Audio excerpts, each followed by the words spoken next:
सुनील जी के पास आता हूँ। आपने दोनों विद्वानों की बात सुनी। पाकिस्तान में जाएंगे, वहां भी यही स्कूल्स हैं, सेंट स्टीफन, सेंट जोसेफ। और वहां भी जो नेता हैं, जो बड़े लोग हैं, इंडस्ट्रिस्ट हैं, अपने बच्चों को उन्हीं स्कूलों में भेजते हैं। वो अपने मदरसों में नहीं भेजते वहां पर, या सरकारी स्कूलों में पाकिस्तान में नहीं भेजते। पाकिस्तान के हर शहर के अंदर, चाहे वो इस्लामाबाद हो, लाहौर हो, कराची हो, हैदराबाद, सिंध जो है, या बाकी जो शहर है, आपको हर जगह वो कॉन्वेंट स्कूल मिलेंगे। कॉलेजेस भी है, मैं आपको बताऊं, और उन्हीं के अंदर वो भेजना पसंद करते हैं, क्योंकि वहां भी उनको यकीन है कि अच्छी शिक्षा यहां से मिलेगी। दूसरी बात, तालिबानीकरण जो हो रहा है, अब ये बड़े स्केल पर पहुंच गया। अब ये छोटा स्केल नहीं है। हम इसे ये नहीं कह सकते। पाकिस्तान ने जो किया था, कुछ एक बड़ा वर्ग आतंकवाद का पैदा किया था, आज वो उसी में घिरा हुआ है। उसके जो फल है उसके सामने आ रहे हैं कि जो उसने पैदा किया एक्सट्रीम वर्ड, आज वो उसका एक तरह से विक्टिम है। हर जगह पाकिस्तान के अंदर यही कुछ हो रहा है, हिंसा का नंगा नाच है। मुझे कोई हैरानी नहीं होगी कि भारत के अंदर भी और 5-7 साल बाद, 10 साल बाद हिंसा का नंगा नाच होगा। जो एनिमल फिल्म के अंदर जो हमारा जानवर दिखाया गया है ना, वो जानवर आपको हिंदुस्तान की सड़कों पर नजर आएगा। वो एनसीआरबी के आंकड़े जो अभी आए हैं, जिसमें बताया गया कि हर साल लाखों हत्याएं, लाखों अपहरण और लाखों बलात्कार। ये 22 जनवरी को जो राम राज्य आएगा, ये राम राज्य नहीं है। हम तो तालिबान के नाम पर, हिंदू तालिबान के नाम पर आतंकवादी पैदा कर रहे हैं, देखा जाए तो। और ये आतंकवादी ही हमें खा जाएंगे। इस शब्द का उपयोग, हिंदू टेररिज्म का उपयोग, यूरोपियन पार्लियामेंट में नेदरलैंड के एमपी ने किया था कि what we are creating is a Hindu terrorist now. Hindu extremism is taking shape in this country. अब ये छोटे चंद लोग नहीं है, अब ये ऑलमोस्ट 20-30 करोड़ के आसपास लोग हैं sir, 20-30 crore. It's a army. जब ये पूरी तैयार हो जाएगी, और थोड़े दिनों में इनको तो पिस्टल और वगैरह की, बजरंग दल वाले तो ट्रेनिंग भी देते हैं, पिस्टल की, असॉल्ट राइफल की। मंगलदोई में तो पकड़े गए थे, कोई एक्शन ही नहीं हुआ, उनके ऊपर छूट गए सारे के सारे। तो हमने एक ज़ॉम्बीज पैदा कर दिए हैं। समाज सुरक्षित हाथों में नहीं है, और ये अब खुलेआम घूमते हैं, चैलेंज करते हैं, चुनौती देते हैं। और मध्यम वर्ग जो फाइट कर सकता था, उसकी तो रीढ़ की हड्डी नहीं है। डीएनए भी बदल चुका है अब तो। सुनील जी, स्थितियां जमीन पर बहुत ज्यादा खराब है, मैं आपको यकीन से कह सकता हूं। धन्यवाद दिनेश जी। इसमें तो कोई बहस ही नहीं है, स्थितियां बड़ी खराब है। और हमको आपको रोज अपने इर्द गिर्द रहने वाले लोगों से ये साबका पड़ता है, और जिस तरीके से उनके मन में जहर भरता चला जा रहा है और सांप्रदायिक सोच बढ़ती चली जा रही है, ये चिंता का विषय है। लोग इस्लामोफोबिया इस कदर लोगों के दिमाग में भरा हुआ है कि बेतुकी बातें, तर्कहीन बातें और चित्तहीन बातें लोग करने लगे। और इस कदर उनको इस्लाम का डर दिखाने की प्रवृत्ति पैदा हो गई है कि बहुत ही धड़ल्ले के साथ लोग इसे बहस करते हैं। अच्छी बात केवल यह है कि ऐसे लोगों की संख्या बहुत कम है, और ये वो लोग हैं जो एकदम उनको अपने रोज दिन प्रतिदिन की जरूरतों के लिए कोई संघर्ष नहीं करना है। संपन्न लोग हैं, अपनी आर्थिक जरूरतों के लिए निश्चिंत हैं, और समाज के अभिजात वर्ग में लोग आते हैं। यही लोग ये बहस कर रहे हैं। अभी बड़ा तबका है, खासतौर से निम्न मध्य वर्ग और नीचे के लोग, जिनको ये लगता है कि इस तरह की सांप्रदायिकता समाज के हित में नहीं है। हम कहाँ जाएंगे, कैसे रहेंगे? और ये सांप्रदायिकता किस हद तक बढ़ गई है कि आप याद कीजिए कि जो उत्तराखंड में उत्तरकाशी जिले के टनल से निकालने वाले रेड माइनर्स जिन्होंने मदद की, उनकी तारीफ के लिए लोगों के पास शब्द नहीं थे। लोग आगे बढ़ के कुछ बोले नहीं। कितना दुर्भाग्यपूर्ण स्थिति है। निकलने वाले जो मजदूर थे उनसे लोगों ने मिलने की कोशिश की, लेकिन जिन लोगों ने निकाला, जान हथेली पे रख करके निकाला, क्योंकि वह दूसरे धर्म के लोग थे। हम कहाँ जा रहे हैं कि मदद करने वाला, जीवन अपने दांव पर रख करके आपकी जान बचाने के लिए जो व्यक्ति आगे आ रहा है, उसकी तारीफ के लिए भी हमारे पास शब्द नहीं। हम कुछ उसकी तारीफ नहीं कर पा रहे हैं।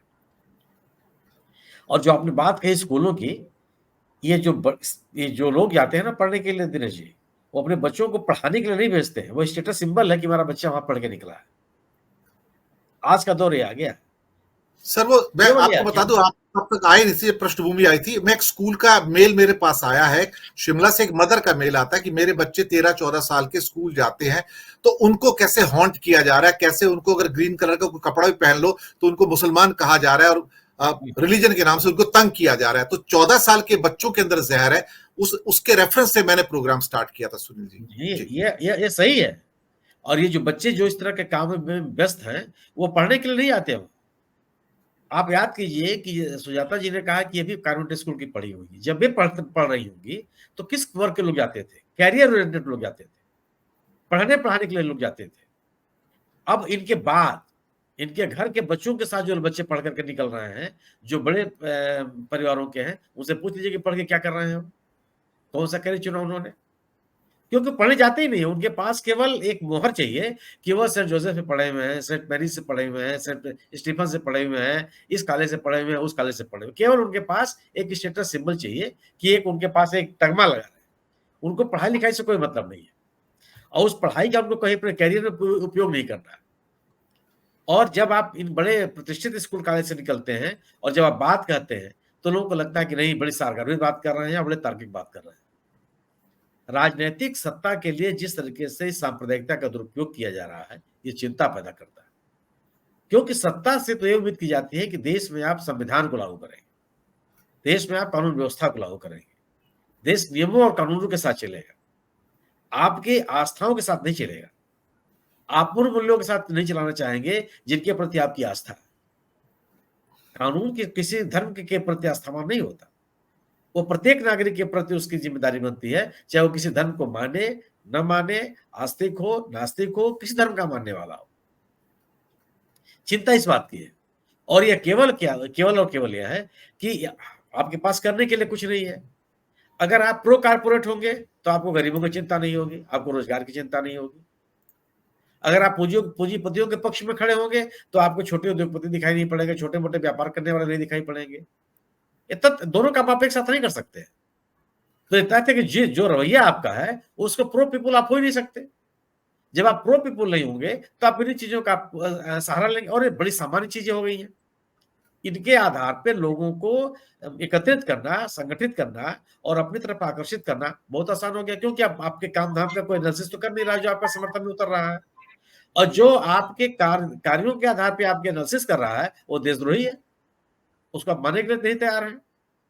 बावजूद इसके मेरा अपना मानना है कि इनकी नीतियों और योजनाओं और कार्य करने के तौर तरीकों से असहमत होने वालों की तादाद बहुत ज्यादा है। आवश्यकता केवल है कि उनको कंसोलिडेट किया जाए, उनको एकत्रित किया जाए, उनके बंटवारे को रोका जाए और अपनी बात को बड़ी मजबूती के साथ आगे बढ़ाया जाए। दूसरी चीज ये है कि अगर आप सांप्रदायिकता के खिलाफ हैं, तो साफ सांप्रदायिकता कुछ नहीं होती है। या तो सांप्रदायिकता होती है या सांप्रदायिकता नहीं होती है। ये नहीं हो सकता कि आप कहें कि जो चीजें कमलनाथ जी कर रहे थे मध्य प्रदेश में या कर रहे हैं, वो उन चीजों की इजाजत नहीं दी जा सकती। आप ऐसी राजनीति के खिलाफ आपको एकदम डट के खड़ा होना होगा कि नहीं, मैं इस तरह की राजनीति में स्वीकार नहीं करता, ये नहीं चलेगी। आप हिंदुत्व की बात करने लगे, जो धर्मगुरु हैं उनके पीछे पीछे घूमने लगिए, उनके भी अर्चना पूजा करने लगिए, ये नहीं चलता भाई। आप इस ये काम, ये आपके निजी आस्था का विषय है। आप अपने घरेलू कार्यक्रमों में निजी स्तर पर जो चाहे करना चाहिए कीजिए, कोई नहीं पूछने वाला है। लेकिन सार्वजनिक प्रदर्शन उचित नहीं है इसका। और जब आप इसके खिलाफ पूरी तरह से डट के खड़े होंगे, तभी लोग आपकी बात पर विश्वास करेंगे, अन्यथा कोई विश्वास नहीं करेगा। तो आपको उनको भी लगेगा कि आप भी वही हैं, लेकिन आप उनके साथ खड़े नहीं दिखाई पड़ रहे हैं। और जब तक आप पूरी मजबूती के साथ नहीं खड़े होंगे, मुझे नहीं लगता कि आप उस तरह का विश्वास अर्जित कर पाएंगे जिसकी आप अपेक्षा कर रहे हैं। जी। यह सही कहा आपने कि यह केवल इस्लामोफोबिया तो खड़ा करने की कोशिश की जा रही है। किसी आंकड़े पूछिए जो कहते हैं कि मुसलमानों की संख्या बढ़ती चली जा रही है। भाई आंकड़ा दे दो ना, कहां से डेटा आपको मिल गया? किसने बता दिया आपको? कहा कि मैं जिस वर्ग से आता हूं, हमारा कोई ऐसा मुसलमान दोस्त नहीं है जिसके 12 बच्चे हैं। जी। मेरे भी 2 हैं, उनके भी 2 हैं। उनकी भी ताकत नहीं लगी कि 2 से ज्यादा बच्चों को पढ़ा लें। हमारे घर में भी जो सामने बैठ करके जो डोमेस्टिक सरकारी घरों में, निजी घरों में काम करने वाले लोग हैं और सब्जी बेचने वाले लोग हैं, उनके भी 8 बच्चे हैं और उनके यहाँ जो साइकिल का पंचर बनाने वाले हैं, उनके भी 7 बच्चे हैं। कोई ऐसा नहीं है कि आप संख्या बढ़ाते चले जा रहे हैं कि बढ़ते चले आप डेटा दे दीजिए कौन लोग हैं ऐसे, उसकी बात नहीं करते हो कि क्योंकि प्लान तरीके से बात की जाती है ना, और झूठ जी तथ्यहीन बात करने की में तो कोई जवाब नहीं लोगों का।